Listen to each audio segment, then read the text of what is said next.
Welcome back to Reform Thinking. We're taking the sources you sent our way, and we're really digging in, trying to get a precise understanding of Scripture. All right. And for this deep dive, we are zeroing in on a field of theology, that is. It's just so sweeping, but at the same time, incredibly detailed. We're talking about the prophetic era. Mm-hmm. We've got a really solid collection of material here that focuses on the mission of the Old Testament prophets, the necessary work of the Messiah, and the eventual full restoration of Israel.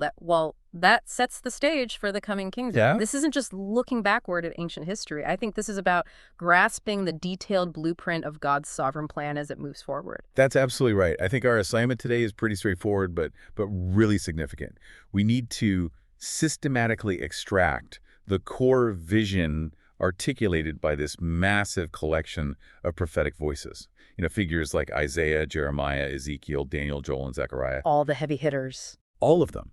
And we need to understand precisely what they teach regarding Israel's future, the Messianic reign, and how that glorious vision connects to the ultimate manifestation of God's holiness throughout the whole earth. And if you look at the source material first, the immediate thing that jumps out is the startling way these prophets blend their message. They are simultaneously announcing this devastating present judgment for Israel's current sin. Right.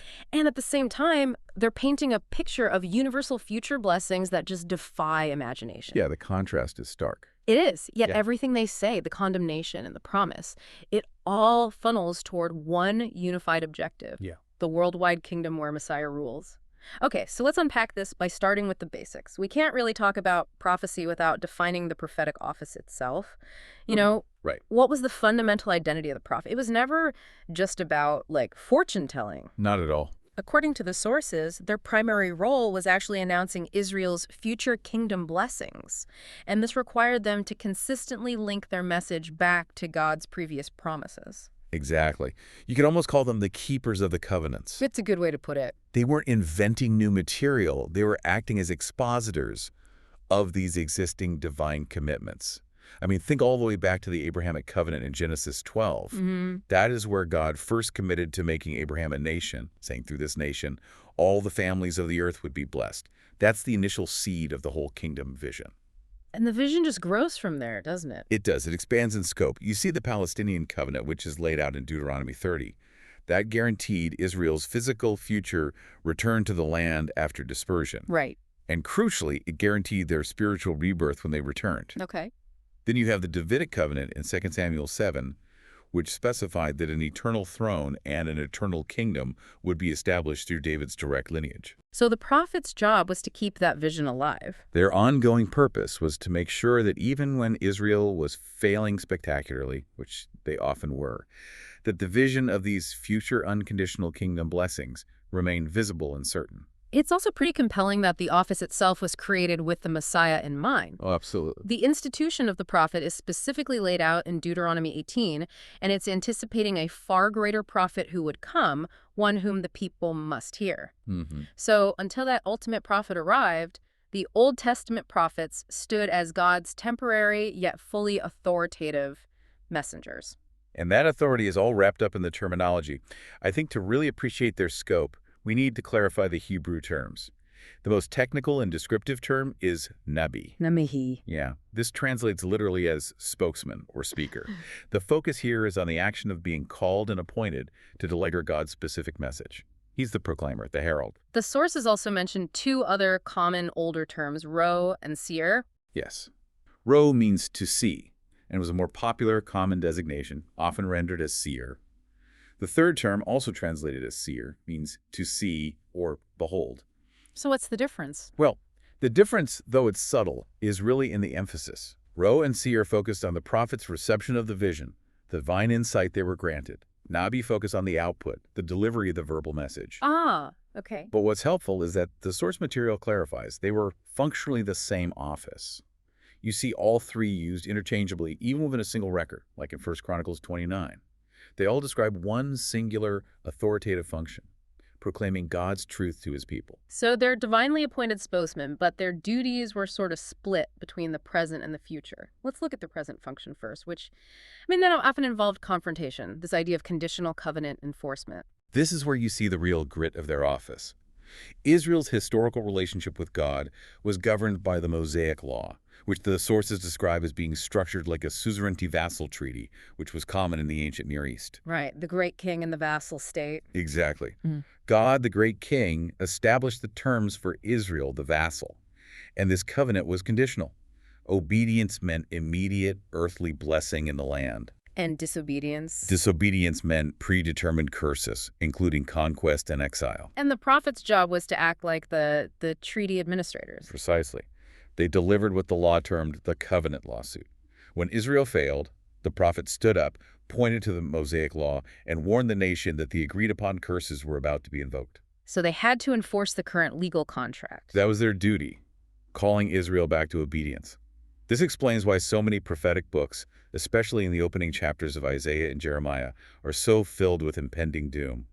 The nation was breaching the contract, and judgment was mandatory. So on one hand, they're dealing with these harsh realities of the present, the immediate consequences of sin. But on the other, they were looking far beyond that judgment to these predictive messages, this ultimate glorious vision. That dual role really defined their ministry. They had to deal with the immediate sin problem by enforcing the conditional Mosaic Law, but they also had to hold out the promise of future unconditional restoration. Their predicted messages concerned Israel's future under Messiah's kingdom rule. And this is the final fulfillment of those earlier unconditional promises made to Abraham and David. It's a remarkable balance. It is. Warning of the immediate loss of the land due to sin, while guaranteeing the eternal repossession of the land due to God's faithfulness. Okay, so that sets the stage perfectly. As we move to Isaiah, the material you shared refers to this book as the Romans of the Old Testament. Yeah, and that designation really suggests its scope. It details both the necessity of redemption and the sovereignty of God's plan. Isaiah provides, really, the most complete picture of the Messiah. It shows how he brings light, grants redemption, offers forgiveness, and how it all culminates in universal blessing during the future millennial kingdom. And Isaiah sets the standard for that message right from his calling, doesn't he? Absolutely. The foundational moment is Isaiah 6, the prophet's initial vision. He witnesses a theophany, a visible manifestation of God's presence enthroned, surrounded by seraphim crying out, "Holy, holy, holy is the Lord of hosts." Wow. That moment instantly establishes the infinite standard of God's holiness. So the entire prophetic ministry and the necessity of the coming kingdom, it's all framed by that standard. It shows the future hope is possible only because God is holy and will eventually manifest that glory on earth. So let's focus on the figure who makes that manifestation possible. Isaiah gives the Messiah titles that are. They're so striking because they blend both genuine humanity and genuine deity in one person. He does this most clearly in Isaiah 9.6. He's described as a child born, which confirms his genuine entry into the human race, taking on flesh. Right. But immediately following that, he is a son given, which speaks to his divine origin and deity. You have the human and the divine right there, side by side. And the titles that follow, I mean, they leave no doubt about his identity. They are divine in every sense of the word. Wonderful Counselor, Mighty God, and Eternal Father. These titles place him far above any king or prophet who has ever lived. And he also has other titles. He does.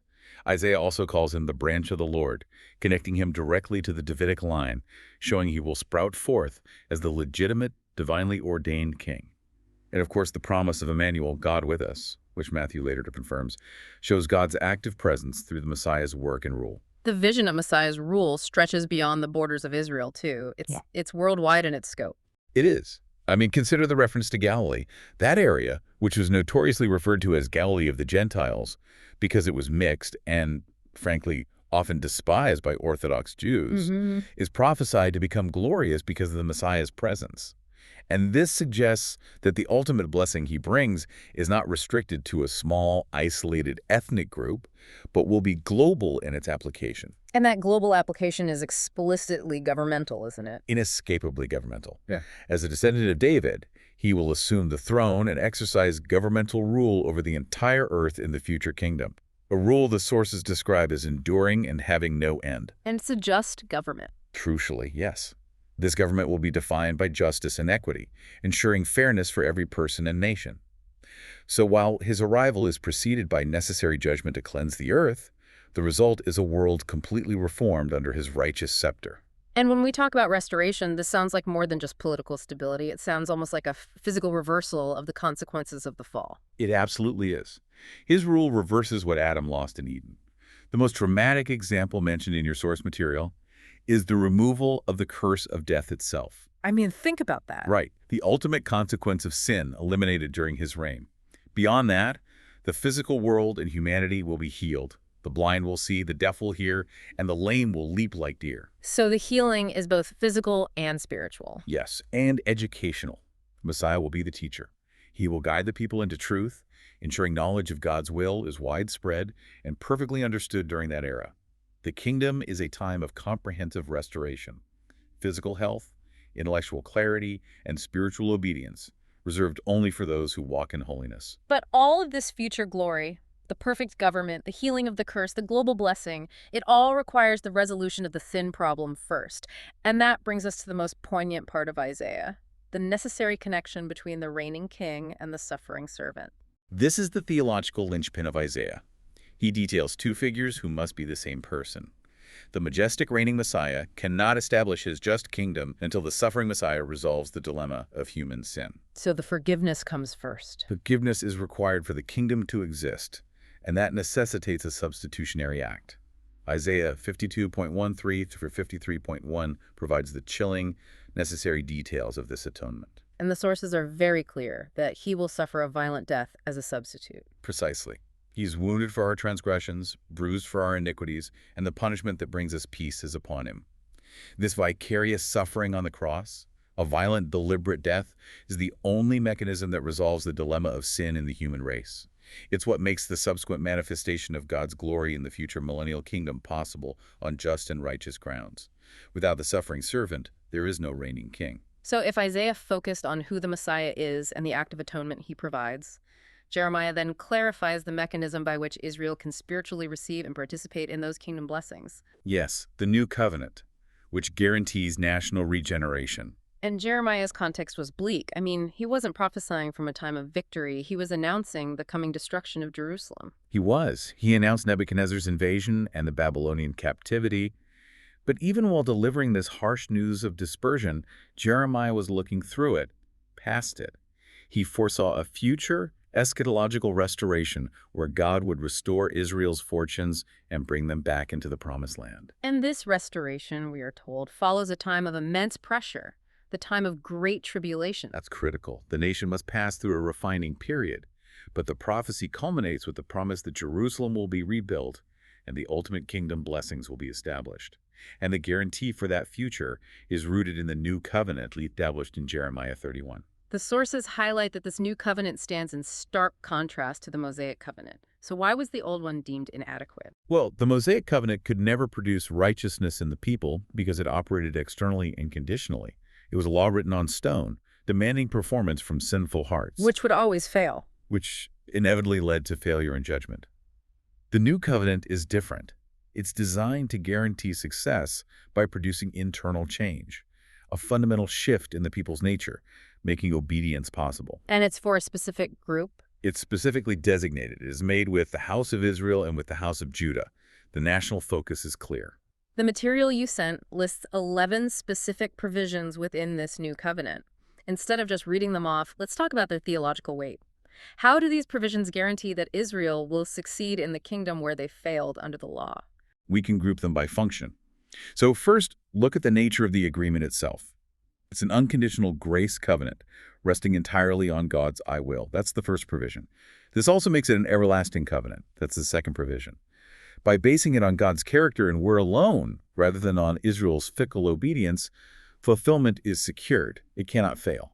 So the sovereignty of God is the ultimate guarantor of Israel's future. That is a massive distinction from the Mosaic law. Absolutely. Then you have the spiritual provisions, which address the heart problem directly.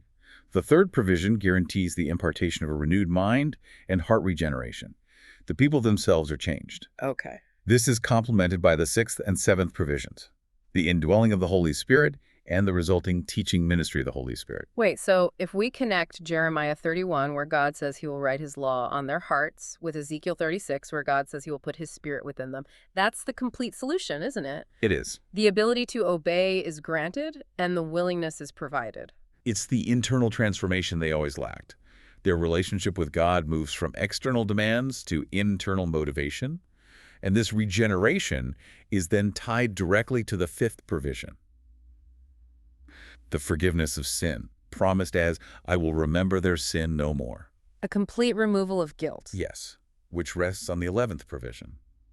The blood of the Lord Jesus Christ is the foundation of the entire covenant, as Zechariah 9 confirms. That accounts for the spiritual restoration, but what about the physical and political restoration? Those are covered too. The 8th provision guarantees material blessing when Israel is in the land.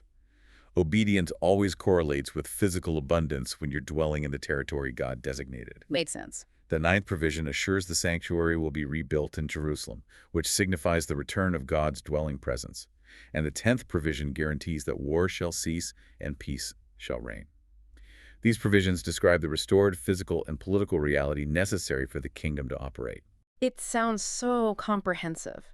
Now, if we move to the question of fulfillment, the source material you provided clarifies the precise timing. Although as Christians we often reference the New Covenant from the book of Hebrews, the context remains anchored to Israel. That's a crucial distinction to make.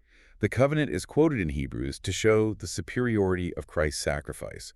But Jeremiah 31 explicitly states it is made with the house of Israel and with the house of Judah. The time of fulfillment is unequivocally future. It's eschatological. The chapters surrounding the promise, Jeremiah 30 through 33, discuss the future tribulation and that the days are coming for Israel's ultimate blessing. So we have a defined sequence from the prophets that must occur for the New Covenant to be realized. Yes, the prophets lay out 3 distinct stages for Israel's fulfillment of the New Covenant. First, the regathering and restoration of all Israel to the land must take place. They have to be back in the geography promised to Abraham. Okay, that's step 1. Second, upon their return, they receive their spiritual rebirth, the provisions of the New Covenant, the new heart, and the indwelling Spirit.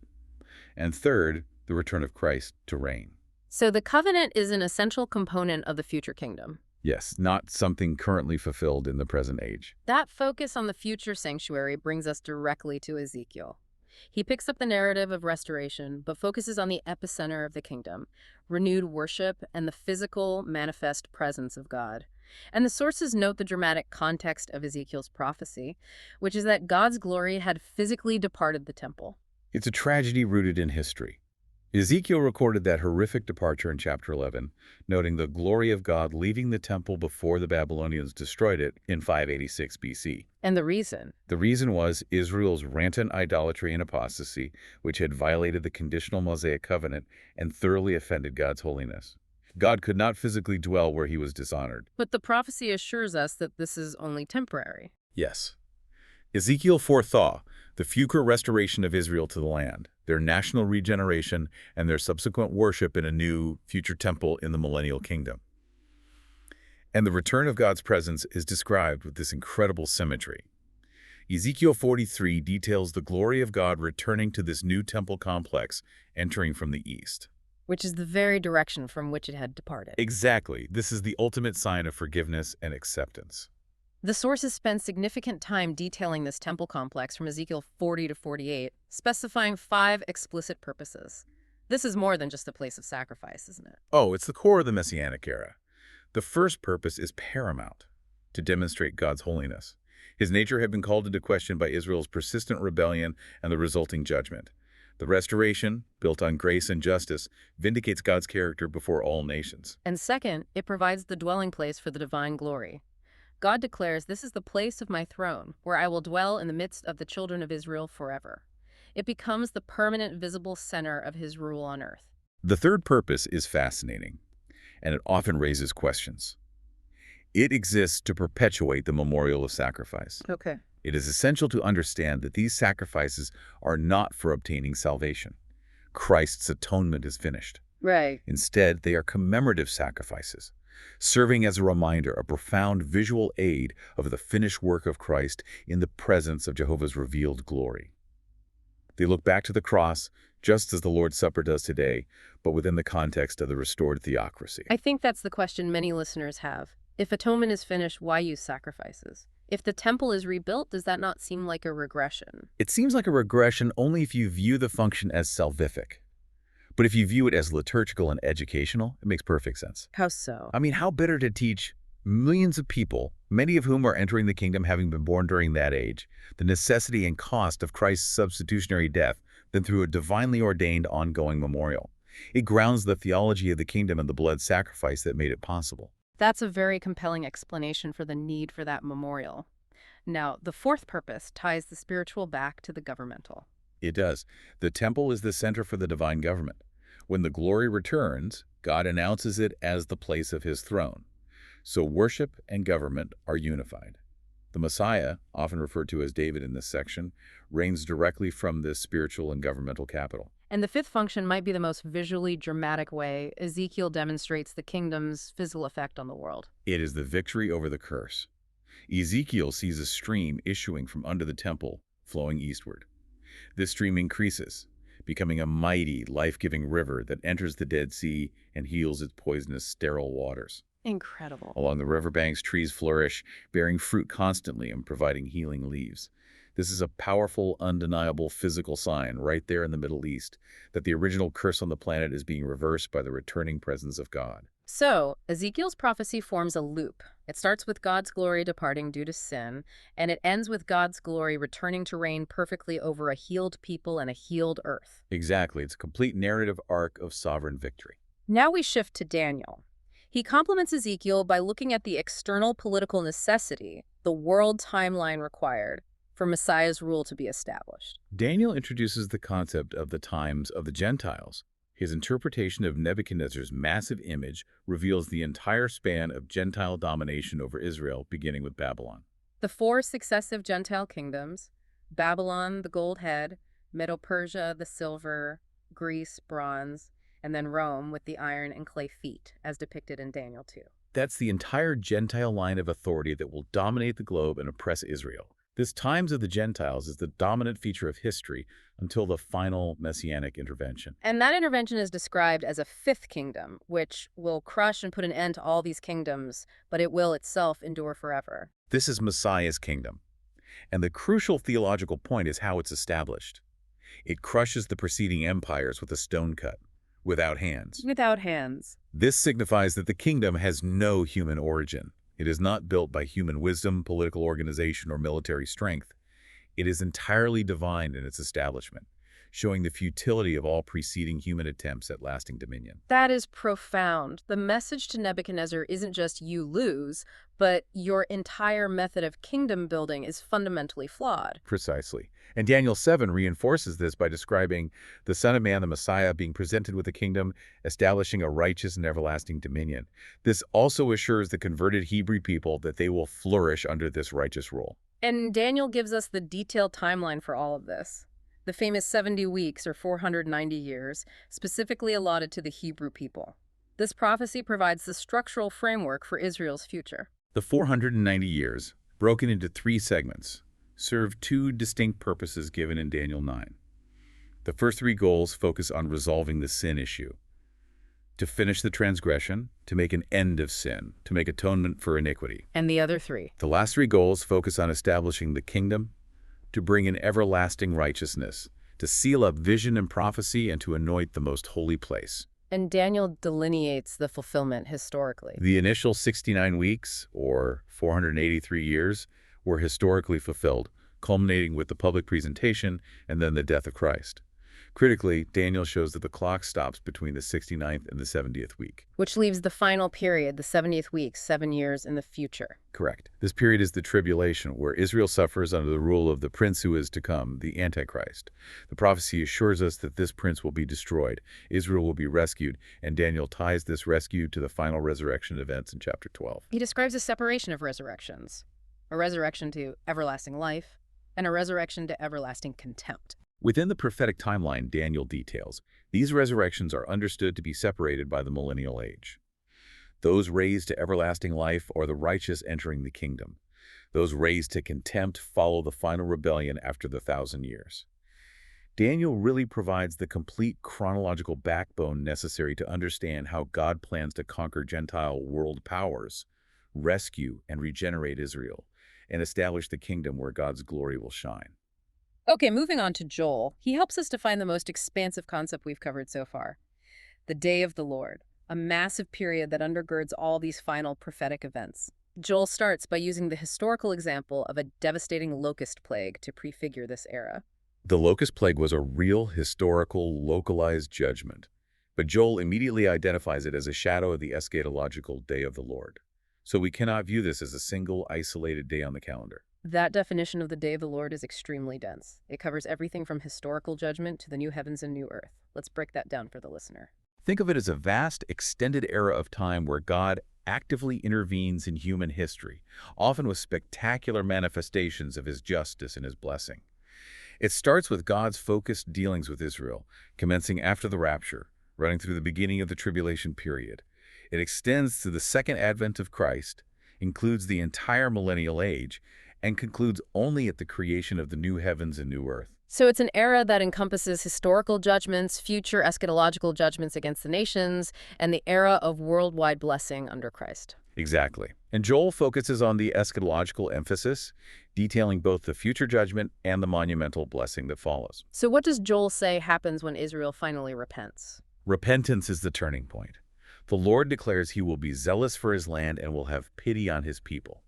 And Joel then details 4 major blessings that characterize the millennial age. First, the land will be productive again, overcoming the curse. Second, Israel will live in peace and security. Third, the Lord will dwell in the midst of the people. And fourth, Joel echoes Jeremiah's provision for national spiritual rebirth. Yes, the Spirit will be poured out on the entire nation. This is a nationwide spiritual transformation, fulfilling the core promise of the new covenant simultaneously. But before the blessing comes the judgment of the nations, which is a key function of the day of the Lord. That's the cleansing fire.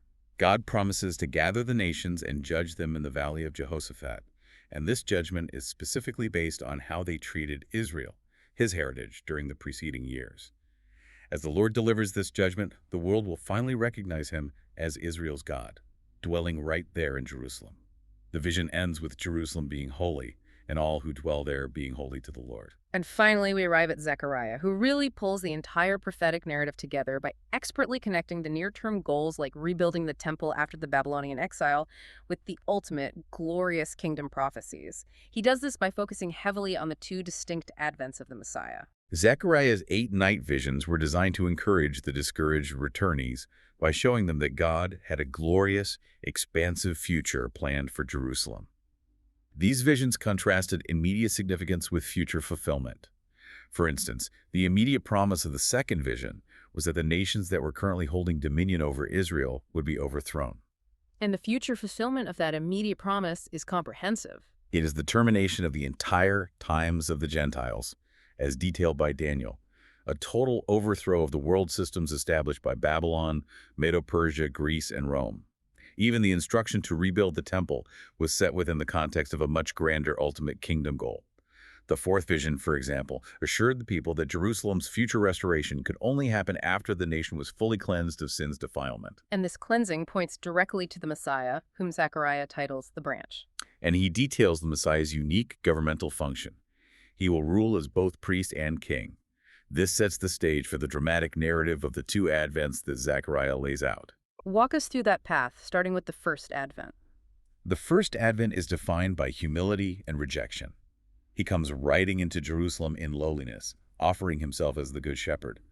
But he is rejected, and the source material highlights the specific price of his betrayal, sold for 30 pieces of silver, the price of a slave. He is wounded and ultimately killed by his own people.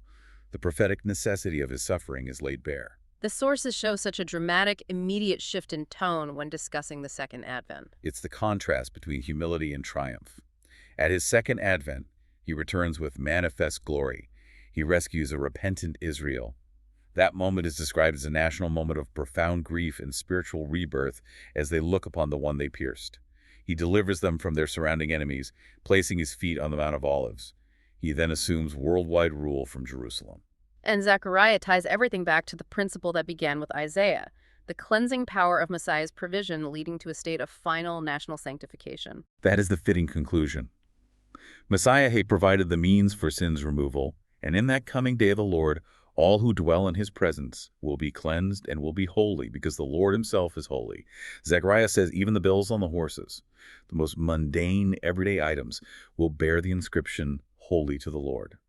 The holiness of God pervades every aspect of life in the kingdom. So if we synthesize this comprehensive prophetic consensus from Isaiah, Jeremiah, Ezekiel, Daniel, Joel, and Zechariah, what we discover is a coordinated vision. It's not just a set of predictions, but a single, expanded narrative detailing Messiah's work across his first Advent atonement and his second Advent reign, focusing entirely on the future establishment of the kingdom. And that narrative is driven by two intertwined forces. First, Messiah's essential work, his substitutionary atonement, and his righteous reign. Second, Israel's necessary steps: national repentance, forgiveness through the new covenant, and restoration to the land. Right. These two forces have to merge because God's plan is to bless the nations of the world through a restored Israel. And while Israel's temporal blessing is certainly a feature, the sources consistently remind us that the overarching focus is the glory and holiness of God. This is the absolute theological center. Isaiah's ministry began with the vision of a holy God. Ezekiel's work started and ended with the manifest divine glory. All of these future kingdom plans, the land, the temple, the rule, they're all mechanisms designed to publicly and perfectly manifest that holiness on earth.